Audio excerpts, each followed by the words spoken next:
राष्ट्रीय अंतरिक्ष दिवस के रूप में मनाया जाएगा 23 अगस्त। चंद्रयान 2 ने जहां पद चिन्ह छोड़े थे उसे तिरंगा स्थल के नाम से जाना जाएगा। ये 2 पॉइंट आने वाले कोई भी कॉम्पिटिटिव एग्जाम के लिए बहुत महत्वपूर्ण है। और दोस्तों, चंद्रयान 3 मिशन के 2 लक्ष्य पूरे हो गए हैं और तीसरे पर काम जारी हो गया है। और दोस्तों, चंद्रयान 3 के 3 उद्देश्य हैं: चंद्रमा की सतह पर सुरक्षित और सॉफ्ट लैंडिंग का प्रदर्शन करना, रोवर को चंद्रमा पर घूमते हुए प्रदर्शित करना, चंद्रमा की सतह पर वैज्ञानिक प्रयोग करना। और साथ ही बताया जा रहा है 19 से ज्यादा निकला चंद्रमा के दक्षिणी ध्रुव का तापमान। इतिहास में पहली बार मापा गया चंद्रमा के दक्षिणी ध्रुव का तापमान। लैंडर विक्रम पर लगे चेस्ट पेलोड ने भेजा तापमान का प्रोफाइल ग्राफ। दोस्तों, आज हम चंद्रमा के दक्षिणी ध्रुव के तापमान के बारे में बात करने वाले हैं, इसलिए वीडियो में अंत तक जरूर बने रहें। चलिए शुरू करते हैं। चंद्रमा पर सॉफ्ट लैंडिंग के बाद से लैंडर विक्रम और रोवर वैज्ञानिक प्रयोग में जुटे हुए हैं। भारतीय अंतरिक्ष अनुसंधान संगठन यानी कि इसरो ने शनिवार को कहा कि चंद्रयान 3 मिशन के 3 लक्ष्यों में से 2 पूरे हो चुके हैं।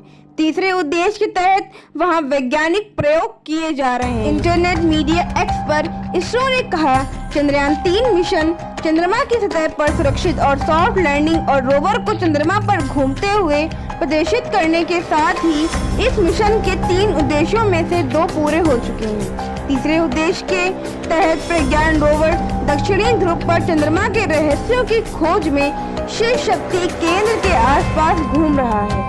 प्रपोल्शन मॉड्यूल, लैंडर और रोवर पर लगे सभी पेलोड समान रूप से काम कर रहे हैं। इसरो ने एक वीडियो भी जारी किया। इस वीडियो में प्रज्ञान चंद्रमा पर शिव शक्ति स्थल पर चहलकदमी करते हुए दिख रहा है। इससे पहले चंद्रयान 3 के लैंडर मॉड्यूल ने बुधवार शाम 6:04 पर चंद्रमा की सतह को चूम इतिहास रचा था। भारत चंद्रमा के दक्षिणी ध्रुव पर उतरने वाला विश्व का पहला राष्ट्र बन गया। अब तक अमेरिका, तत्कालीन सोवियत संघ, रूस और चीन ने ही चंद्रमा की सतह पर अपने लैंडर उतारे हैं, लेकिन भारत से पहले कोई भी देश चंद्रमा के दक्षिणी ध्रुव पर नहीं पहुंच सका था। चंद्रयान 3 मिशन की बदौलत इतिहास में पहली बार चंद्रमा के दक्षिणी ध्रुव के बारे में पता चला है। चंद्रमा के दक्षिणी ध्रुव पर पहुंचकर अंतरिक्ष विज्ञान में सफलता की एक नई परिभाषा लिखने के बाद लैंडर और रोवर में लगे पेलोड चंद्रमा के रहस्यों का पता लगाने में जुटे हैं। इसी क्रम में लैंडर विक्रम पर लगे पेलोड चंद्र सरफेस थर्मोफिजिकल एक्सपेरिमेंट चेस्ट ने चंद्र सतह के तापमान की जो प्रोफाइलिंग की है, से वैज्ञानिक भी हैरान हैं। इस बारे में बताते हुए भारतीय अंतरिक्ष अनुसंधान संगठन यानी कि इसरो के वैज्ञानिक VHM दारुकेशा ने कहा कि पृथ्वी पर 2 से 3 सेंटीमीटर गहराई में हमें तापमान में मुश्किल से 2-3 डिग्री सेल्सियस का अंतर दिखता है, जबकि चंद्रमा पर यह लगभग 50 डिग्री सेल्सियस है। तापमान का ग्राफ जारी करते हुए इसरो ने रविवार को एक्स पर पोस्ट किया। विक्रम लैंडर पर लगे चेस्ट पेलोड ने चंद्र सतह के तापीय व्यवहार को समझने के लिए चेस्ट ने दक्षिणी ध्रुव के आसपास चंद्रमा की ऊपरी मिट्टी के तापमान प्रोफाइल को मापा। चेस्ट पेलोड पर उपकरण लगा है जिसमें तापमान मापने के लिए 10 सेंसर हैं। यह उपकरण कंट्रोल एंट्री सिस्टम की मदद से सतह के नीचे 10 सेंटीमीटर की गहराई तक पहुंचने में सक्षम है। इस पेलोड को अंतरिक्ष भौतिकी प्रयोगशाला को टीम ने अनुसंधान प्रयोगशाला अहमदाबाद के सहयोग से विकसित किया है। इससे पहले चंद्रयान 3 के लैंडर मॉड्यूल ने बुधवार शाम 6:04 पर चंद्रमा की सतह को चूमकर इतिहास रचा था। और साथ ही हमारे मोदी जी ने कहा, चंद्रयान 3 मिशन नए भारत की भावना का प्रतीक है।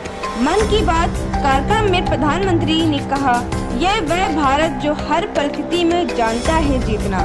जी हाँ दोस्तों, प्रधानमंत्री मोदी जी ने कहा है कि चंद्रयान 3 मिशन की सफलता नए भारत की भावना का प्रतीक है। यह वह भारत है जो जीत सुनिश्चित करना चाहता है और जानता है कि किसी भी स्थिति में कैसे जीत हासिल की जाए। और साथ साथ ही चंद्रयान 3 के उतरने का स्थान होगा शिव शक्ति स्थल।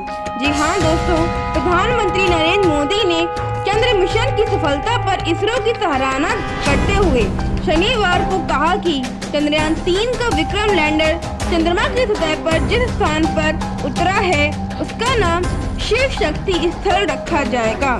यह नाम कल्याण और शक्ति का प्रतीक है।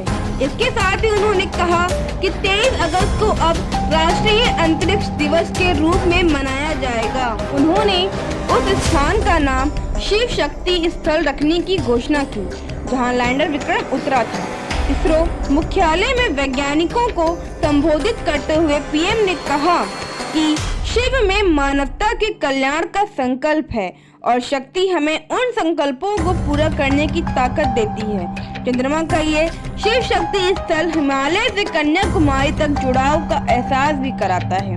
पीएम ने चंद्रयान 3 मिशन की सफलता को भारत के अंतरिक्ष कार्यक्रम के इतिहास में असाधारण क्षण करार दिया। भावुक हुए मोदी ने कहा कि 2019 में जिस स्थान पर चंद्रयान 2 लैंडर ने अपने पद चिन्ह छोड़े उसे तिरंगा स्थल नाम से जाना जाएगा। प्रधानमंत्री ने कहा कि टच डाउन के साथ का नामकरण करने की एक वैज्ञानिक परंपरा है। भारत ने उस चंद्र क्षेत्र का नामकरण करने का निर्णय लिया है जहां हमारा चंद्रयान 3 उतरा था। पीएम ने वैज्ञानिकों को सैल्यूट करते हुए कहा कि आप देश को जिस ऊंचाई पर ले गए हैं वह कोई साधारण सफलता नहीं है। हम वहां पहुंचे जहां कोई नहीं पहुंचा। 23 अगस्त को राष्ट्रीय अंतरिक्ष दिवस घोषित करते हुए मोदी ने कहा कि ये विज्ञान, प्रौद्योगिकी और नवाचार की भावना को बढ़ावा देगा और हमें अनंत काल तक प्रेरित करेगा। मोदी ने कहा कि नई पीढ़ी को भारत के शास्त्रों में वर्णित खगोलीय सूत्रों को वैज्ञानिक ढंग से सिद्ध करने और उनका नए सिरे से अध्ययन करने के लिए आगे आना चाहिए। यह हमारी विरासत और विज्ञान दोनों के लिए महत्वपूर्ण है। और आपको बता दें, चंद्र विजय के बाद अब सूरज की बारी। जी हाँ दोस्तों, दुनिया को अपनी शीतलता से तर करने वाले चंदा मामा के दक्षिणी ध्रुव पर रोवर उतार कर पहला देश बनने वाला भारत अब सबसे बड़े ऊर्जा स्रोत सूर्य के रहस्यों को जानने की तैयारी में है। भारत के पहले सूर्य मिशन को 2 सितंबर को लॉन्च किया जा सकता है। प्रक्षेपण की तैयारी पूरी कर ली गई है। UR राव उपग्रह केंद्र में निर्मित सैटेलाइट लॉन्चिंग के लिए 2 सप्ताह पहले से ही श्रीहरिकोटा के इसरो अंतरिक्ष केंद्र में पहुंच चुका है।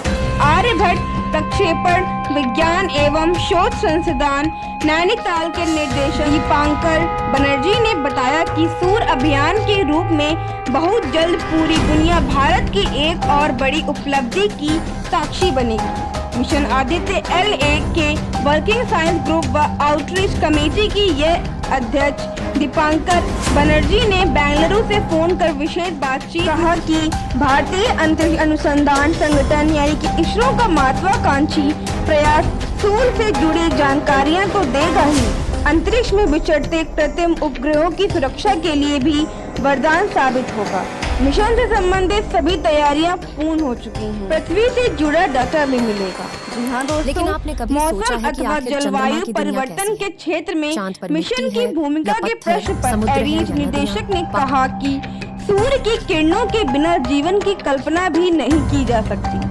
यह मिशन पर्यावरणीय विज्ञान के लिए भी प्रभावी होगा और पृथ्वी की वायुमंडलीय गैस का डाटा जुटाएगा। मिनी आइस एज का पूर्वानुमान बताने में संभवतः आदित्य L1 महत्वपूर्ण भूमिका निभाएगा। खगोल विज्ञान के क्षेत्र में अध्ययनरत युवाओं व विश्वविद्यालयों के विद्यार्थियों को इस मिशन से प्राप्त सूर्य के डेटा का विश्लेषण करने व सीखने का मौका मिलेगा। चलिए दोस्तों, अब इस वीडियो को यहीं खत्म करते हैं। वीडियो पसंद आई हो तो एक लाइक और शेयर जरूर करिएगा, इससे हमारा मोटिवेशन बढ़ता है और हमारे चैनल को भी सब्सक्राइब करिए और हमें ऐसे ही सपोर्ट करते रहिए। चलिए मिलते हैं कल एक नई वीडियो के साथ, तब तक के लिए जय हिंद, जय भारत।